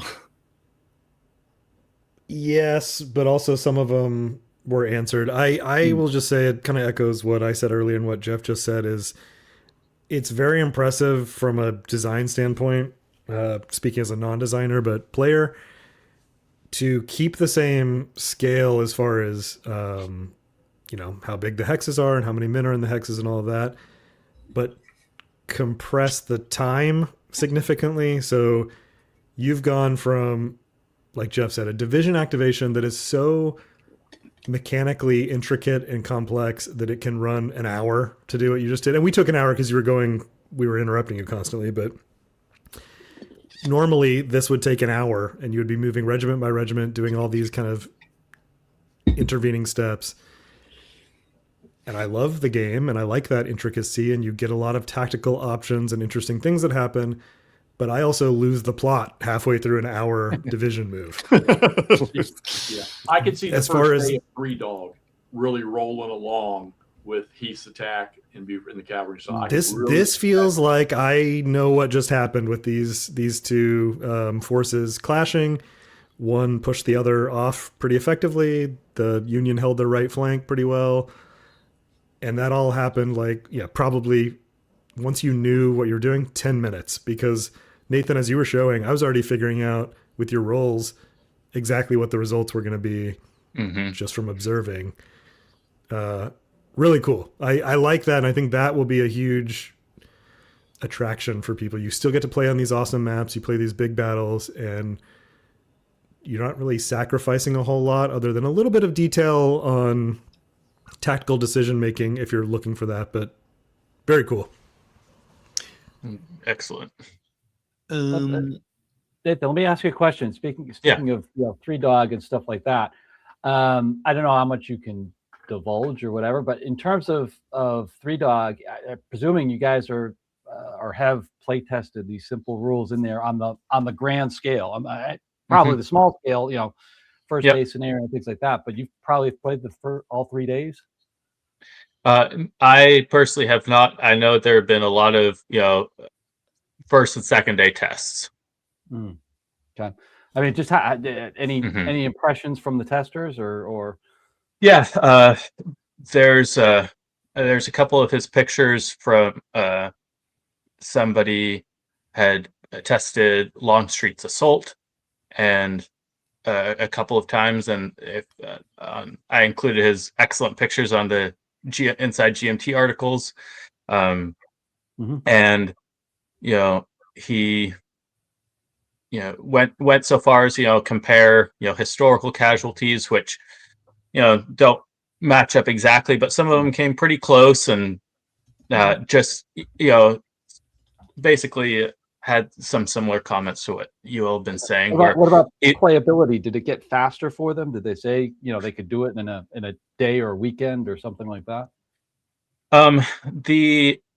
The play testers I've been working with that have given the most feedback have been excellent play testers, and so they play slower than I do because they are looking for different things and looking for, I want to say, like perfect understanding. So there's a lot of discussion between them and me during play, and also them just figuring out. But some of the other, I was down at Fredericksburg for the last gathering, and some of the comments there, because we played a little simple, matched what my impression was, that when playing with the simple version rules, you're going to definitely be playing at least twice as fast as the series rules, and potentially much faster too. Faster than that. With Richard's comment, okay, so we just completed attrition, and and see if I'm trying to cover what Richard's asking here. So so we routed that 3 strength regiment, took him off the board, and we reduced the brigade's SP losses down to 5. Now I'm going to assume, and Richard, I hope this answers. So we're taking losses. We're accounting for losses at the brigade level, not the regiment level. But during the attrition, we're removing the losses by routing a regiment. Doesn't matter what the strength is, and then we're not. So if we'd have chose to yank that 5 strength regiment off instead of 3, this would come down to a 3 on the strength point loss for the brigade. So I'm assuming that marker that's sitting there, that 5, it stays attached to that brigade. Yes. And then the next round, they're only going to have to take, if they take 2 losses, they're back to that 7 again. Yep. So you've taken out go fill in the little circle on the chart, or go check each one of my regiments during the attrition phase to see what has happened. Now I'm looking at one number which I'm sure somebody will come up with a creative paper chart to account for those losses, which I'm sure that'll happen right away, but that hadn't already been done. So that marker will fall underneath that. You just probably put it under that brigade leader or something to show. Yep.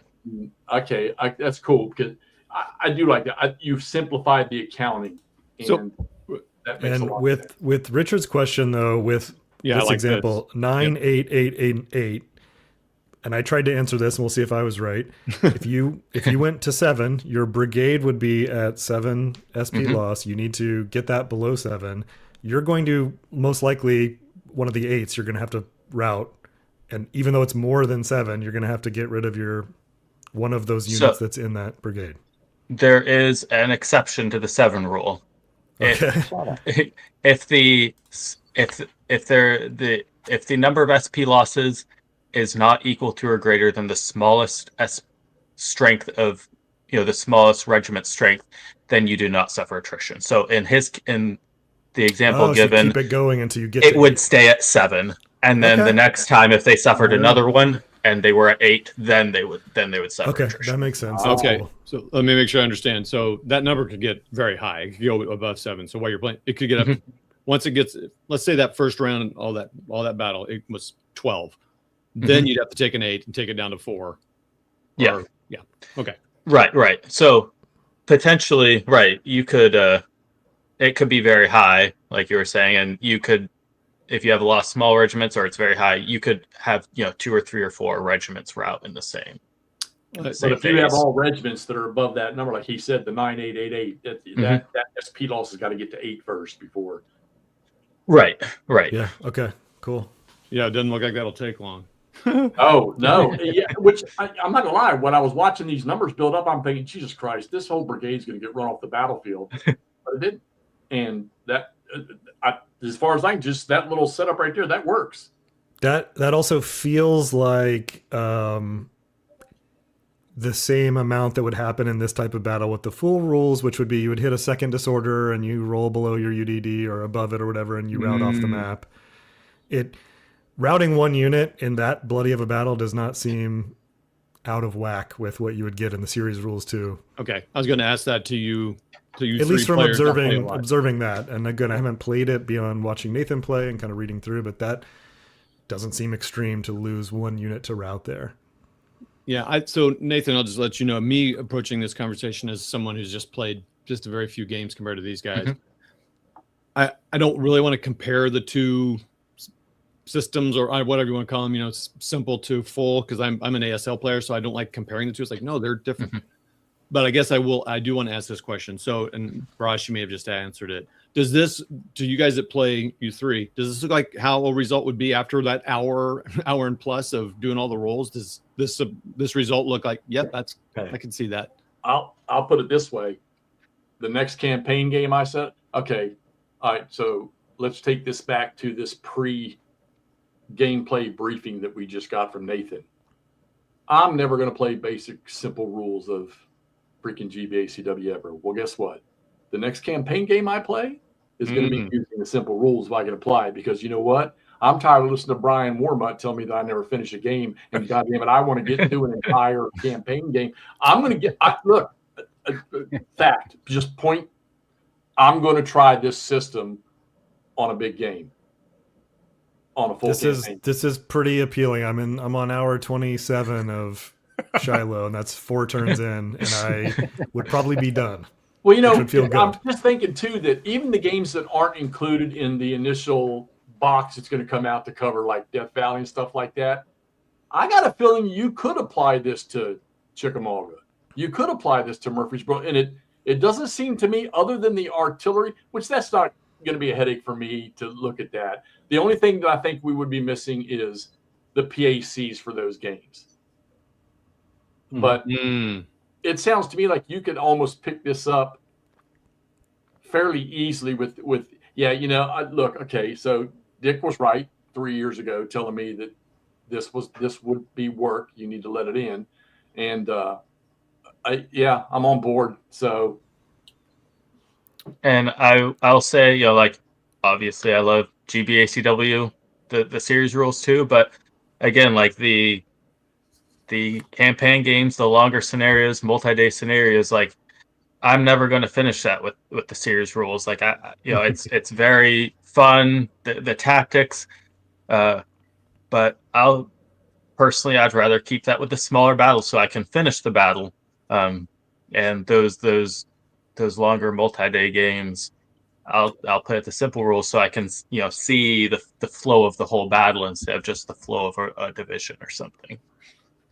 I think with the campaign games too, or any of the longer scenarios you're playing, and we talked about this on previous streams about GBACW. In my opinion, with the full rules, you're playing 2 games. You're playing the tactical game at this, fighting like this, and then you're playing a command management game of planning 1 turn ahead, possibly more, keeping your command structure intact so that you're not losing activations, maximizing your activations, and that includes fatigue, which you've pulled out as well.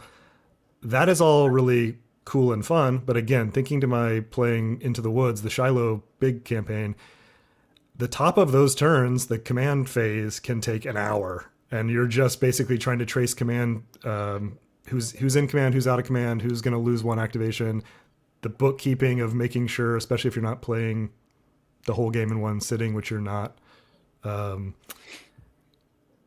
Pulling all that off is great for these big campaign games, these big ones. Being able to just get right into moving and fighting, which is what you really want to be doing. Good.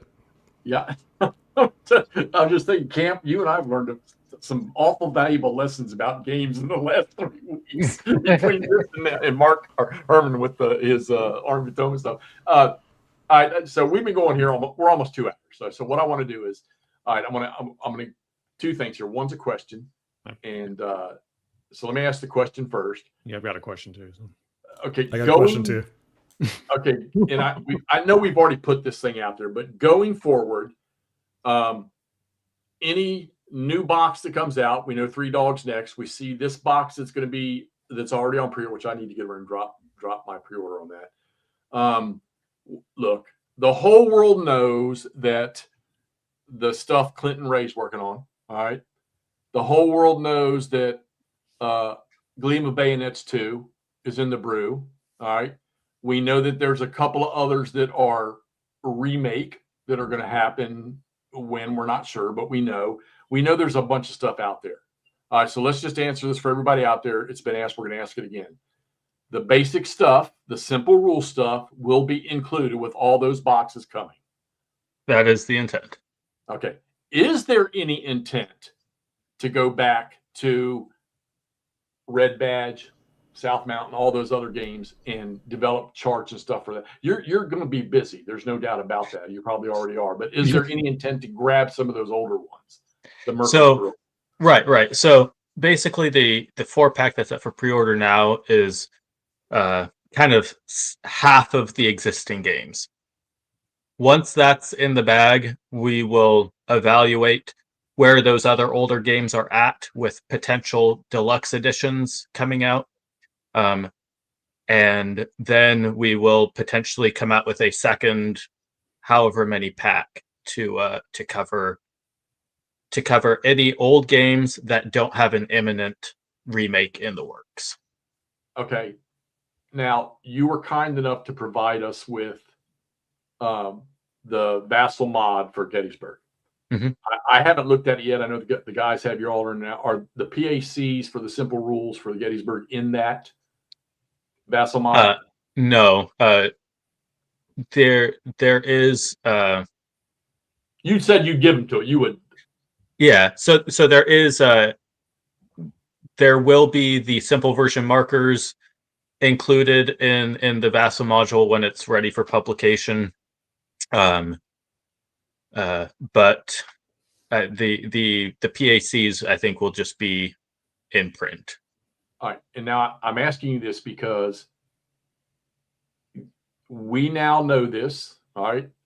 Those that are watching tonight have seen this. This is not a hidden topic anymore. I won't speak for the other guys, but I'll speak for me. We want to promote this. All right. The only way I know how to promote this is to create content playing the system. Is there any heartburn with us using the Gettysburg VMod that we have now, where we can do some play ourselves and start getting this out so people can see this and start getting prepped for basic, for the simple rules? Absolutely. And this goes for people listening too. You know, like I said, I think there are 55 scenarios in that 4-pack up for pre-order. A number of them have been testing because, you know, testing has been going on parallel with 3 Dog, but that's a lot of scenarios. It's a lot of, simple version battle book rules to look through to play test. So I am more than happy to include anyone who wants to help play test that. You know, the core rules are pretty much down. They're going to print, but so it will be playtesting the scenarios with the balance and also the simple battle books. Okay. I have a lot of working versions currently, and we're gearing up for a second round of playtesting to get the 4-pack out the door, and we definitely need more people. Well, we want the public to see this. This is the first live, from what I know, this is the first live demonstration of this. And if we can provide any, some playthrough video or stuff to get people, we want to start pulling them in because we love the system. I mean, Todd was here back in May, and he and I dabbled with it, and I know it bit him a little bit. And when he went back home, we started to do the by swords and bayonet stuff. And I know that this rule system is it will pull people in, but we want to get it. We want to start doing it so that they can actually see this, and let's start getting people on the. Get over there, you guys. Get over and pre-order this stuff, this basic rules, because you're going to miss out on something that's fantastic if you don't. And before these guys ask their questions, I want you to put this in the back of your head, maybe before we close out tonight. Maybe any subtlety rules that are very, very interesting to you, that would be interesting to the viewers, and just keep that in the back of your head. And you guys, I know, had some questions. Why don't y'all go ahead and hit with those questions real quick? Go ahead, Ross. I'll ask. I've got like 3 to go. So all right, I just got one more question. So Nathan, I'm always curious behind the scenes about game development, design, rule development, all that. When you're especially kind of retrofitting these rules for existing games, I can imagine you're needing to scrub things like fatigue references to reinforcement tables and that or whatever. What else are you, when you've got the simple rules framework in your mind, what are you looking for in the scenarios that you're trying to tweak in the existing scenarios? So this is an interesting design because it really did start with, you can find on the CSW page some, what Richard Berg's original rules were. And this, even though the final result is not the same, there very much is a linear path that I went, where basically what happened was, we looked at one thing at a time. We had one problem, came up with a solution, and we just kept incrementing to get where we are.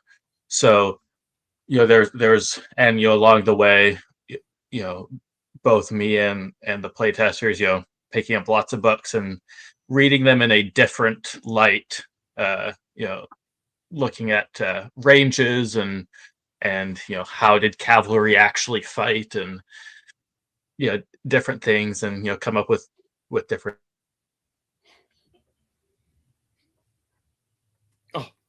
Nope. Oh no! Oh no! You freeze? I think he's timed out his internet limit. Am I back? Yeah, you're back. Oh, you're back. Okay.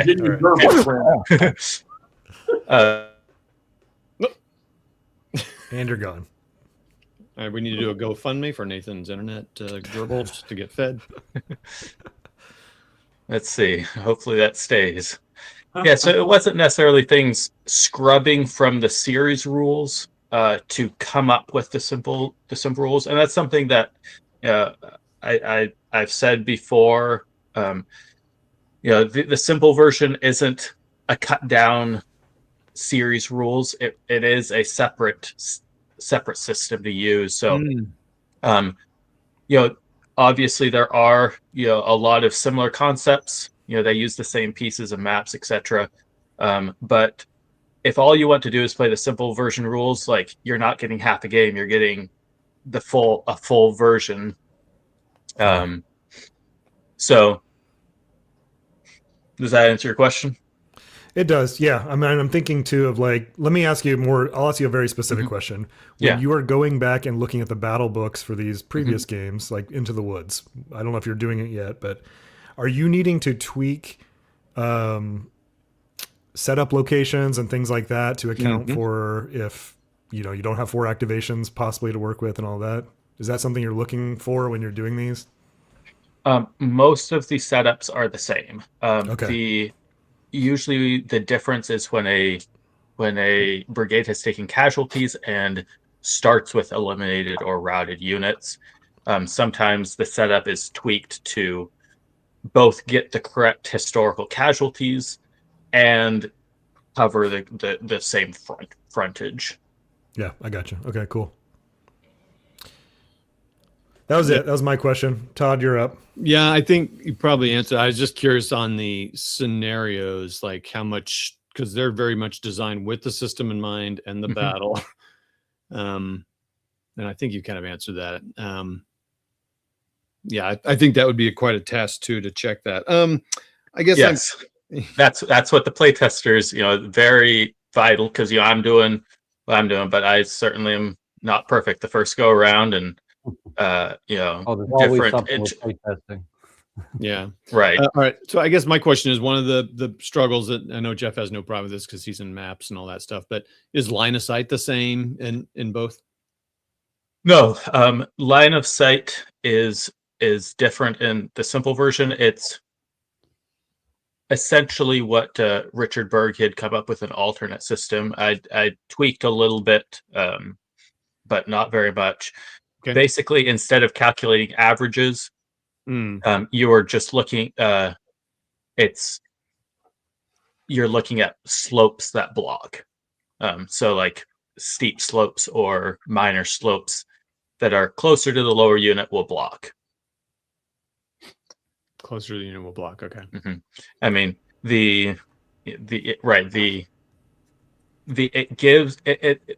rules are a little bit more liberal in their line of sight. They do allow a few more line of sights than allowed in the series rules at longer ranges, at 1 to 3 hexes, which is where most combat will take place. It's virtually identical, like probably 99.5%.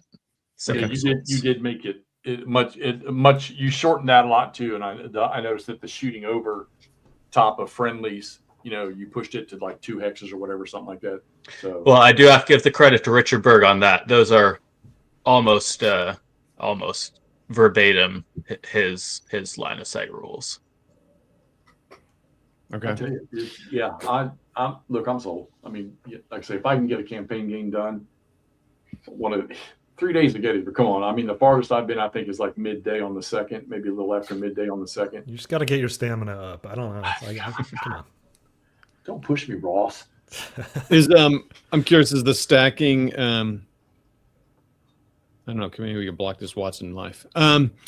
What is the stacking order thing an issue? Like, I'm not sure. No, stacking order has no effect. Okay. The only thing is artillery should be stacked on top of any non-artillery units. Okay. There you go, buddy. All right. Anyway, all right, cool. That's pretty much. I mean, yeah, we could talk a long time, but that's pretty much my questions there. You have a background in technical writing or rules stuff? Have you done any of this before? Or is this your first go at digging into these?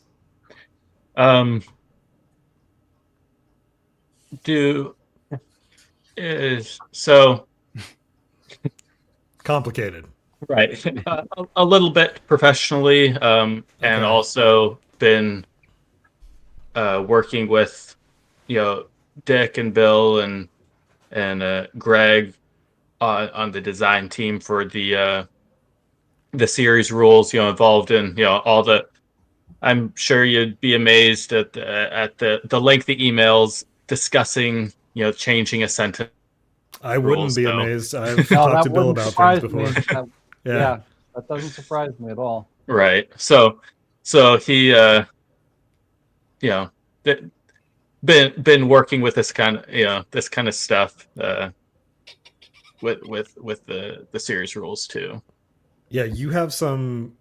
I've spent a lot of time staring at the full rules, and you have some phrasing of sentences that would be great, and I'm sure Bill will end up pulling them over for the full thing at some point, of clean statements that otherwise over decades have they're not as clean in the series rules. So I'm excited to see the influence, I bet, comes back into the series rules. Yeah, this is I'm pretty pumped about this. Jeff, do you want to get to that last question you asked? You want to ask that again? Well, are there any weird subtleties to this system? I mean, I've got like 3.5 pages still of rules to use. I don't want to talk optional rules. I never like to talk optional rules because that's up to the player. Let them decide what you want to use. And I see those are fairly minimal. I had a question. No, hell, I don't. You've made this too.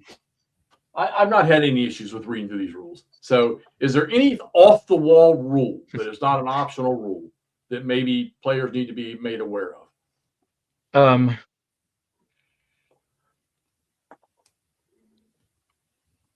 see. Just he's kind of already stretching, so that means it's pretty much covered. I guarantee that. It's covered. It's covered. I've got one more question. Yeah, go ahead. I've got one more question. When can Hexy and I get a game with you on here coaching us so I can beat him with these simple rules? We can set something up. Yeah. Go camp. Go camp. Because he's beaten me with Wilson's Creek, and I don't know about Army of Potomac, so I got to get revenge somehow. If I don't get leaf flipped, I'm in trouble. I mean, hold on, Camp. Hold on, Nathan. You've had Mark Herman on the thing with you, and I don't know. I mean, good luck, Nathan. Thank you. Yeah, this is going to work out well. Look, Nathan, I tell you what, man, I seriously appreciate you doing this. This is, I'd like to think that everybody out there was watching tonight. And you know what? I don't have to think. I'm pretty sure that this was a big plus for everybody that came in here and popped in. There were some really good questions out there. I know there's no doubt in my mind that this is going to bring Dick Whitaker, if you're listening in the background, you were right. I bow down to you. This will bring people into this system. We'll do everything we can to help, and if there's anything we can do for you all, I'm not the best play tester in the world. I worked on the wilderness thing so much. I printed and made all my counters and all the maps and everything, and then they changed too much stuff. I wasn't going to do it again. So, but I know that Ross and Camp, these guys just soak up these rules and move through this stuff like it's nothing. And you've got Todd jumping all over the place. So, I mean, you got him interested in the system too. And quite frankly, there's no doubt in my mind that the next big GBACW game that I set up on a table, these rules are getting applied. You know, I can't wait to see that box. I went over and did my pre-order. I hope all the rest of y'all are going and got your pre-orders. Everybody in chat, get over and get your pre-orders. If you don't like it when you get it, I'll buy the damn thing from you. We'll give it away as a give out to somebody on the channel one night. But yeah, Nathan, thank you. Appreciate it so much. And I'm going to have Camp get in touch with you because I want to get those player aids so I can start messing around with this stuff. And man, we're going to have to drag you back on here once this thing comes full swing. Absolutely. I'll enjoy it. All right, guys. Anybody else before I shut this thing off? I did have a question that McMurray asked, and I'm going to rephrase it a little bit because McMurray he had to work, and he was not happy about that. But he said, "Can you ask Nathan what's the lowest IQ that can play this game? Do you think?" And that's him asking for himself. He's not insulting anyone. He's just asking for himself. Throw out a number. I don't know, 23 maybe. 20. I was going to say there's 16 pages of rules, so let's say 16. There you go. Good answer. There you go, McMurray. If you're watching, SDS game. And Mark Herman, just for you, Camp and I are going to stomp a hole in your ass in a campaign game. It's coming. I'm telling you right now. All right, everybody. I'm going to shut this thing down. Thank you all so much. Again, thanks. Thank you. Thank you for having me. Thanks, viewers.